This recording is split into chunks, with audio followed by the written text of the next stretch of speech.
Jessica Crow, and I am the founder of Apogee and the host of Change Leader Insights, which is a podcast all about the mindset and skills that people need to successfully lead and inspire and activate change in the workplace. And I'm so excited because today I have here with me Minette Norman. Minette is an author, an award-winning author, mind you, a speaker, a leadership consultant. She's a former Silicon Valley software executive who spent decades leading global teams. I'll let her share a little bit more about herself in a second. The books that she's written, we've got The Boldly Inclusive Leader and the Psychological Safety Playbook. I love them. I'm so glad I have them. I read this in one sitting, and I've been really enjoying going through this book. But Minette, before we get into today's conversation, can you share a little bit more about who you are, how you got to be kind of where you are today, and obviously the inspiration for the two books that you wrote? Yes, and thank you so much for having me, Jessica. I love the idea of talking about change because so much of my career was really leading change. So how I got to where I am today. So as you said, today I'm an author and a speaker and a leadership consultant, but I've only been doing this work for about 5 years. I left the corporate world in 2019, and before that, I spent 30 years in the software industry. Starting out as an individual contributor, I started my career as a technical writer, and then I got into management and increasingly large leadership roles. And for the last 5 years that I was in software, I led engineering for a large company. I had like 1,000 people on my org chart and another 2,500 that I had to influence. And what I was doing in that time, and I think this is what really informed the work that I do now, I was leading change. And on paper, I was leading, the change I was leading was how do we really develop software in the modern era? How do we change our practices and tools and technologies?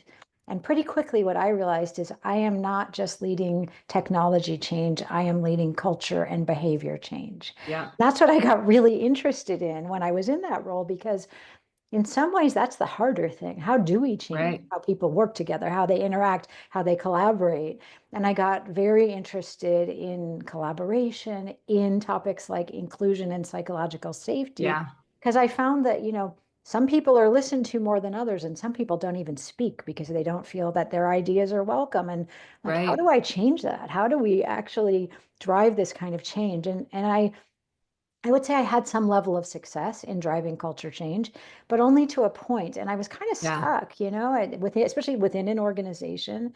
And I realized now I've spent all these decades, I have learned so much. And I've learned so much as a leader over, 2 decades of leading teams. And I wish I had learned so much of this earlier in my Right. career, because we often learn just, through experience, not through anyone really helping us along. And Yeah. I decided leaders need help. I mean, leadership, whether you manage 2 people or you manage thousands of people, your job is so important because you're influencing what your organization can do, but you're also influencing people's lives. And as we know, Yeah.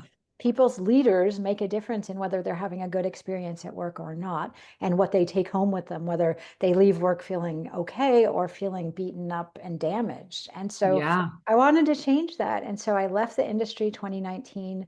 2020, I started my own business and I've written these books. I co-wrote the Psychological Safety Playbook and I wrote The Boldly Inclusive Leader. And now I do work with teams, really with leadership teams, on how do we create a more inclusive, safe environment so everyone can fully participate, do their best work, thrive, and how we as an organization can be more successful.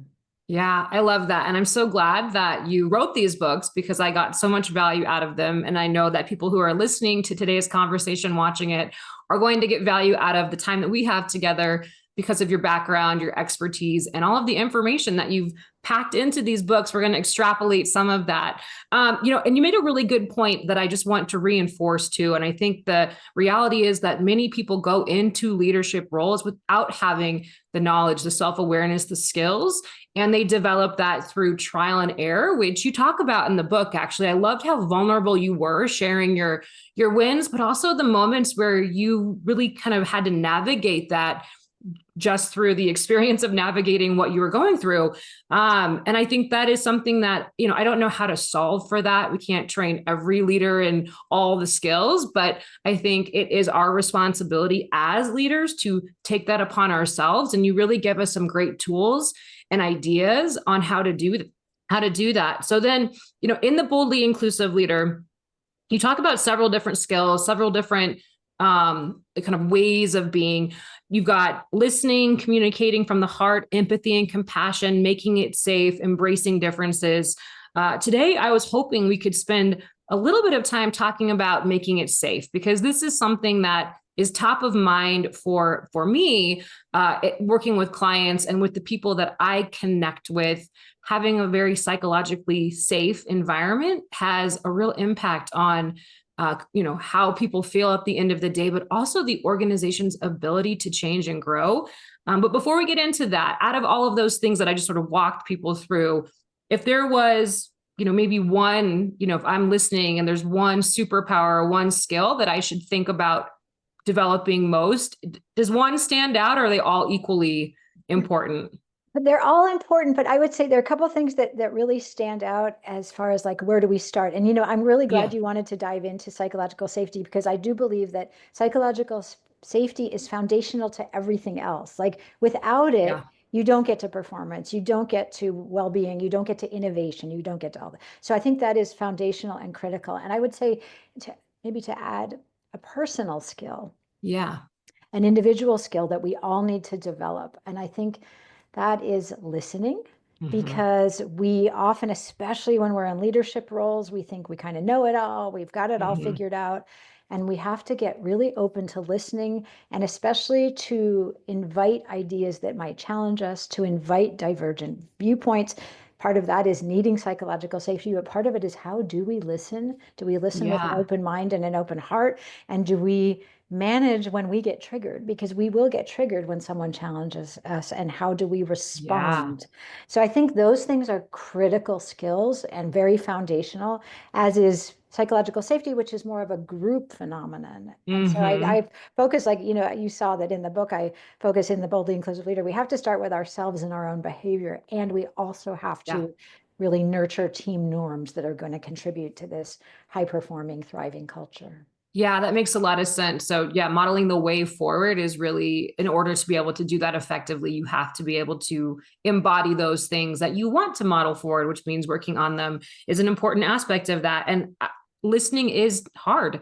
It's hard when you're when you're in meetings, when you're even just at home, right? I'll be listening to my husband. I'm going to use air quotes there, because sometimes he'll say something to me and I'll respond and I have no idea what he just asked me. So listening is a lot harder than it sounds, but you give some great, tips on how to be a better listener. Do you want to share some of those, and then we'll dive into the psychological safety piece? But what are some, advice on how to be a better listener in the workplace? Sure. So, the first thing is really just to minimize the distractions. I mean, that we Mm-hmm. are living in such a distracting world, right? I'm looking at my desk right now. There's so much that could distract me, including my phone, my Yep. to-do list, whatever it is. And so turning off those other, closing all the tabs on our browsers if we're in a Yeah. virtual meeting. I mean, you see it, you can actually see it, especially if you're on a Zoom meeting, is when people are involved and when they're completely checked out and doing something else. So Yep. committing to minimizing the distractions is the first, I guess, the first step. But then Mm-hmm. beyond that, one of the things that's very hard for us as human beings, and especially when we're in leadership roles, is not to jump ahead to think about, what am I going to say, or how am I going to solve this problem, but to Mm-hmm. commit to staying present and truly listening. Because we jump ahead and we miss what the other person's saying. We're thinking like, oh, I know what I'm going to tell. I know exactly what I want to say to Jessica. But Mm-hmm. meanwhile, I have just stopped listening to Right. what you're saying. And I may have missed some really important nuance. So I always like to check for understanding. Like, did I get what Yeah. you're saying? And that sort of, we can paraphrase, we can check to make sure that we have truly understood the other person. And then I think what's also really important is to, like, do you want help with this problem, or are you just sharing Mm-hmm. something with me? Because again, Mm. we make assumptions that we should jump in and solve. Maybe that's not what maybe the other person just needs to be heard. Yeah, that's great. And you had some examples in the book about that too, how sometimes people just need to be able to share what's on their heart, but Right. that's the extent of what they need in that moment. And with listening being contributing to creating an environment that is psychologically safe, in your words, how would you describe psychological safety in the workplace? Hmm. So I want to come back to that it is in a group setting. So it's usually Group not setting. in Yep. one-on-one. So in a group Yep. setting in the workplace, let's say it's a team. That's the easiest way to think about it, like a staff. In this Mm-hmm. team, I feel that I can ask a question. Mm-hmm. I can ask for help. I can challenge someone else's perspective. I can make a mistake. And I know that I will not be marginalized, punished, or embarrassed for doing any of those Mm-hmm. things. Mm-hmm. That's just the most basic way for me to describe psychological safety. Yeah. And so if I'm someone who is leading a team or I'm in a team setting, and I heard what you said, and intellectually that makes sense. Mhm. But what are signs and symptoms? Like what should I be looking for in terms of how my team is either responding to me, or what are like the signs and symptoms of an environment that is not psychologically safe? Mm. Well, it's really so. First of all, you use the word intellectually, and I think that's important. So you can hear those words and you can understand them. One of the things that I think we all know is that we actually feel it, Yeah. especially when we're participants. There's a visceral feeling of this is a safe environment or not. And so some of the signs, and I think we can read the signs. If you're a leader in a team, one way to start, asking yourself this question, is this a safe environment? Is first of all, does everyone in my team speak up? Mm-hmm. Or are there some loud voices, some dominant, I don't mean loud volume wise. I mean dominant voices where there's some Mm-hmm. people who feel free to express their perspectives and others who stay silent. That's Mm-hmm. probably a strong signal you're getting that some people don't feel safe in this team. Some may Mm-hmm. feel very safe, very comfortable, very confident, but there's some here, they're not speaking up, they're not sharing their ideas. Maybe they're just agreeing with everyone else. That is probably a sign that there's not a high level of psychological safety. Yeah. Another sign might be that in a group setting, everyone always agrees with one another. Yeah, Right. great idea. Like, that human beings don't always agree. That's not natural. But if they do, like, always nod their heads and always agree, and if you say, any other perspectives or anyone have anything to add, and no one adds anything, you can be pretty sure there's a lower level of psychological safety. And Yeah. so, then we have to cultivate. How do we change that? We can talk about that. But I think those are some obvious signs. And I think one more thing would be Yeah. that if someone does speak up, like let's say you've got the dominant people, you've got the outspoken people who always speak, and then someone else who's maybe a little bit more quiet or reserved shares something and they get shot down or they get like an eye roll or they get ignored, that's also a sign that there's not psychological safety because someone is now being punished or marginalized for Right. sharing their ideas. So we have to pay attention to that. Like, how do people respond when the less dominant people do share their thoughts? Yeah, yeah, those are that. Thank you for that. That's really helpful. And I do want to talk about some of the ways to be more inclusive in and evoke and invite people who, I guess, change the culture of that, that environment from being not psychologically safe to one that is. But what sort of impact in your experience does having an environment like that have, not just on the team? Like you've alluded to that a little bit, or said, you go home, you don't feel great about your workplace and your job, but what are some of the impacts on the organization when you've got teams that are not behaving in a way, or not, they don't embody that psychological safety? What happens then?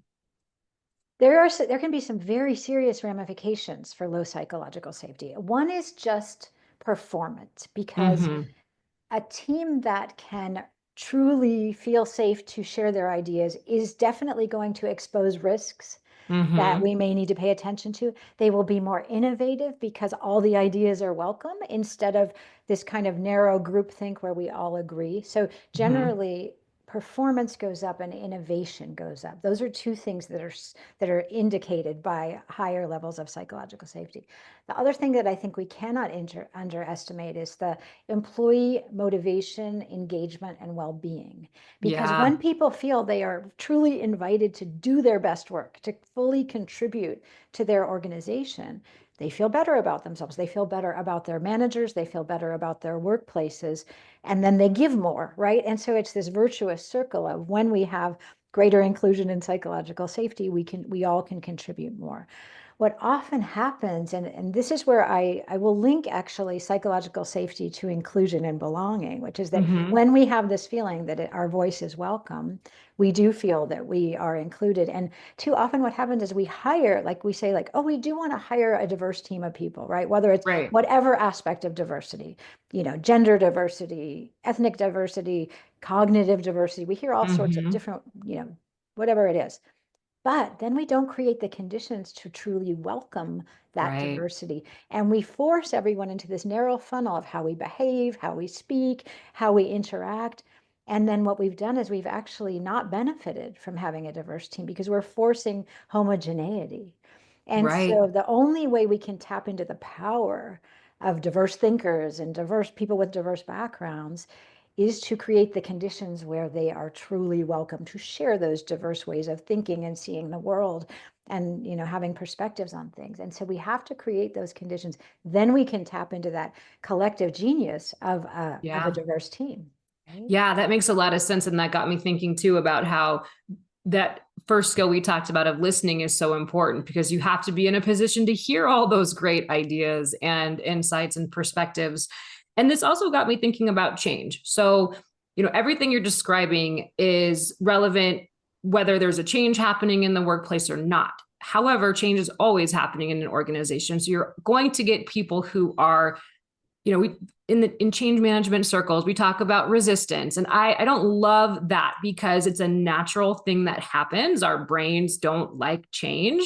They thrive to be able to predict, and organizational change makes it hard for our brains to predict.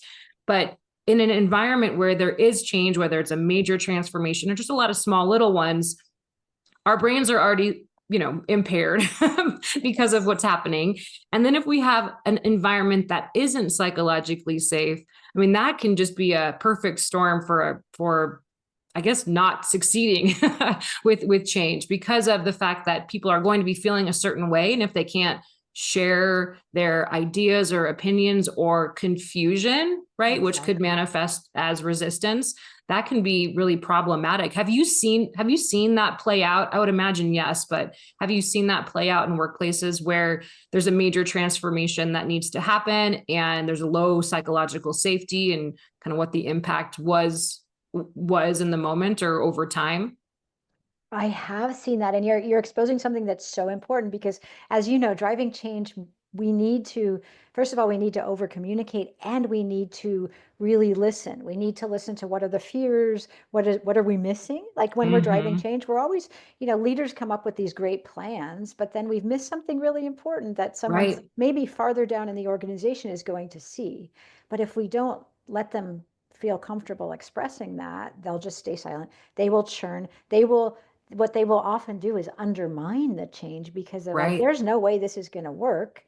And so we're going to make sure it doesn't work, right? I've seen that Yep. happen. But Same. Yeah. yeah, and that of course is a really negative spiral because it's just like lack of trust in all directions. But what I have seen happen was a major change, a major transformation that this leader that I worked with was leading, and the way he was leading it was, not really being open to pushback, sort of on Mm-hmm. paper saying like, what are your thoughts? But he had already made up his mind about what was going to happen. And so people were real, I mean, people who did push back got punished, got either Right. embarrassed or yelled at or whatever it was.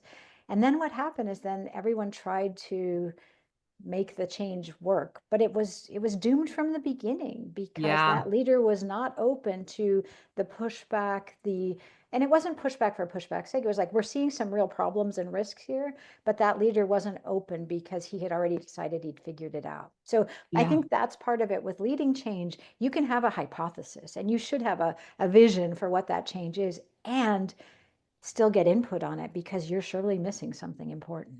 Yeah, that's a great point. And what happens then is maybe that dissent is happening.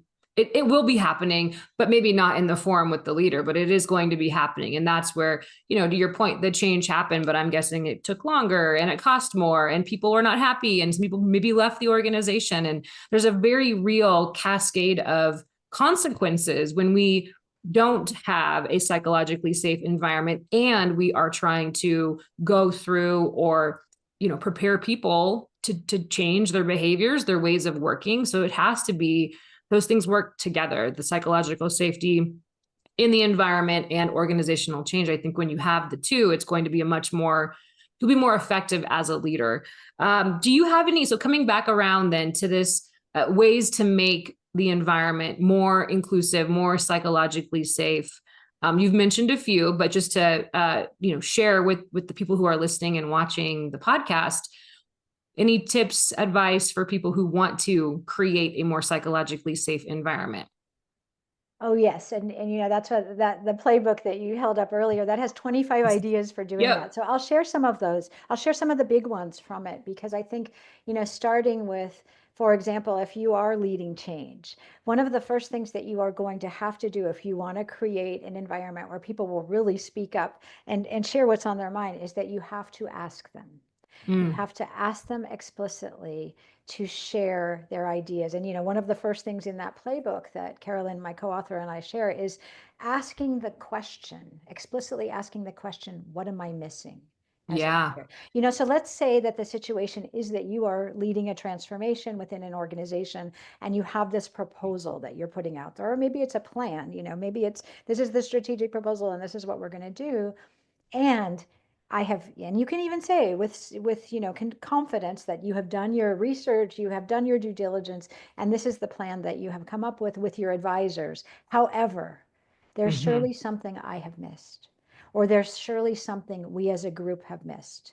And we want to hear what that is before we go ahead and implement these changes. We want to, because it's much less costly to fix them now before we have Absolutely. rolled out the change than to retroactively try to change it in hindsight, right? So now Yeah. we want to ask, what have we not thought of? Perhaps there's some risks we have missed, or maybe there's something that we just were unaware of, and we time box it. That's the other thing. People are always Mm, worried that if we do this work of being inclusive and creating psychological safety, everything is going to slow down. And look, mm, I was in the business world. I know how time pressures exist and are real. right. But we can time box these things. We can say, like, we have 1 week and then we're going to start the rollout. And we want in that week, we want to hear from you. And this is a mechanism. So we also give people a mechanism to share their feedback, whether it's email or whether it's an online forum or a whiteboard or something very tangible where people can share their ideas. And then you as the leader or the leadership team, you're going to digest it. You're going to say, oh yeah, this is really important and we need to address it, or these things we can come back to later, or whatever they Mm, are. And then hmm. the other thing that I think is so important here is that the leader loops back to the people who provided Mm, the information, right? Because one of the things I've heard is that people get really cynical if they give in, like, okay, the leader asks for yeah. input, you give your Nothing input, and then it's happens. a black hole, right? You never hear Yeah. anything more. So to go back and say, we heard these things, some of this was really important, and these are the changes we've made or the tweaks we've made. These are the things we're not going to address. However, this was our decision making and why. You can't take everyone's idea and implement them, but it's Right. important to acknowledge that you heard them and you considered them so that they will keep coming in the future. So that's sort of the starting point. Yeah. That is really the starting point. And there's much more we can do, but I think, to answer the question of, like, what's one thing, that's a great starting point. And I'll just share one anecdote from a client. I was working with a leadership team and I shared that idea as the first idea, like, what am I missing?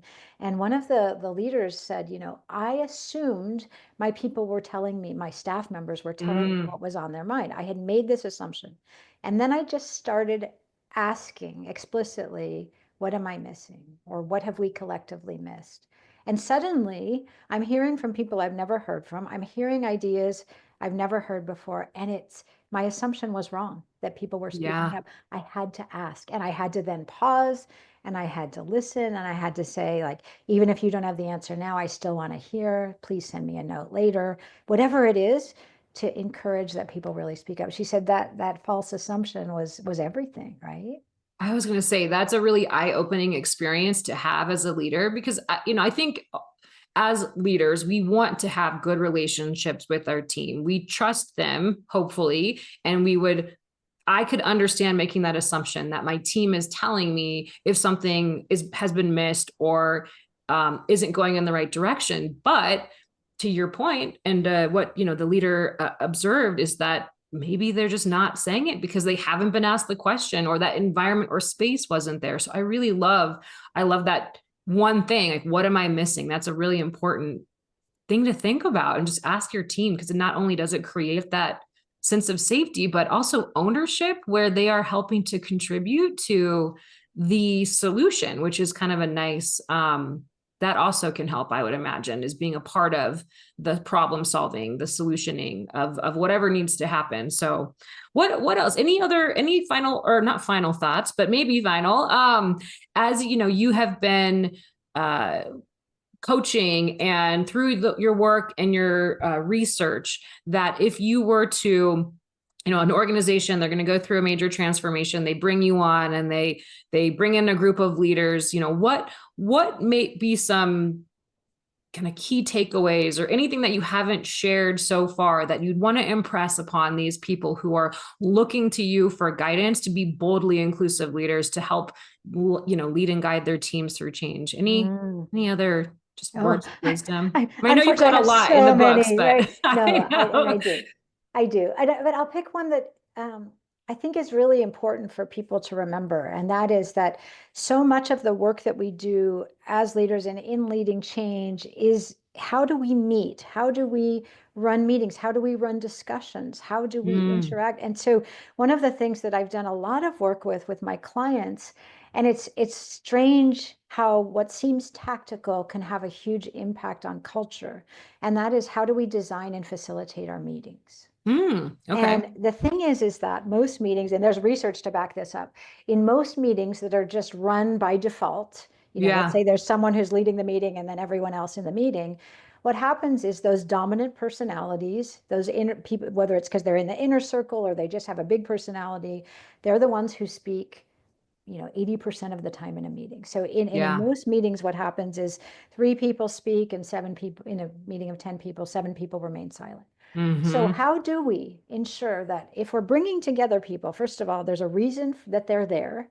We Mm-hmm. obviously want their perspective. What are we going to do to create a meeting, to run a meeting so that everyone can fully participate? And it even starts before the meeting happens in sending out an agenda and what do you need to come prepared for? Because what you learn is that people from different backgrounds and different ways of processing and different how our brains are wired, some people need some time alone to think about topics before they get Yeah. into that meeting. You get into the meeting and you say, we're going to have a brainstorm, and the most extroverted people have all the ideas, and the most introverted people, or it's not just introversion, it's just, cultures, etc., Yeah. that they would have had some great ideas if they'd been given an agenda in advance to think about. And they're not going to Yeah. be the ones who just come up with the. So first of all, to prepare before the meeting, but then figure out, how do we ensure everyone participates? And I love silence in meetings. I love everyone take 2 minutes, 5 minutes, whatever it is, to write down your ideas. And if we're in a virtual meeting, I really like using online whiteboards.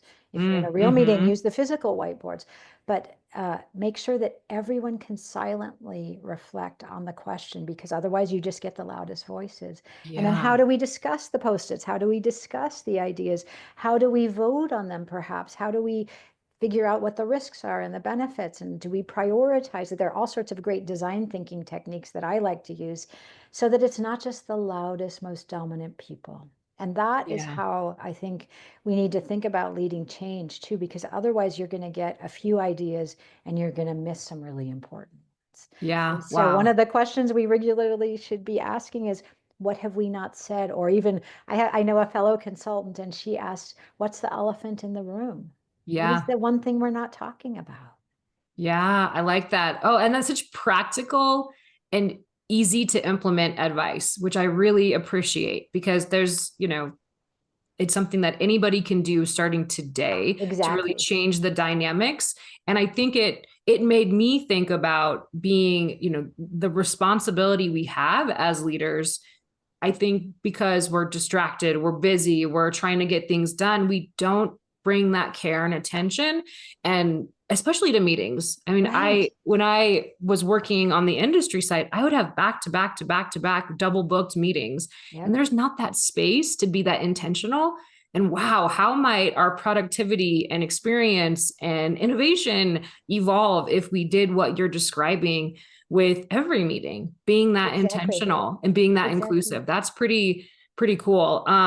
And it That's doesn't have great. to take, it doesn't, one of the groups I just worked with, I gave them Yeah. 5 minutes and I said, can you craft a set of meeting agreements in 5 minutes, right? Like, don't spend an hour. Yeah. 5 minutes. And Don't you should have overthink it. seen Yeah. the energy that they had around crafting, like what would make better meetings. And they had their list. They were ready to go because They're ready for everyone that change. they were ready for that.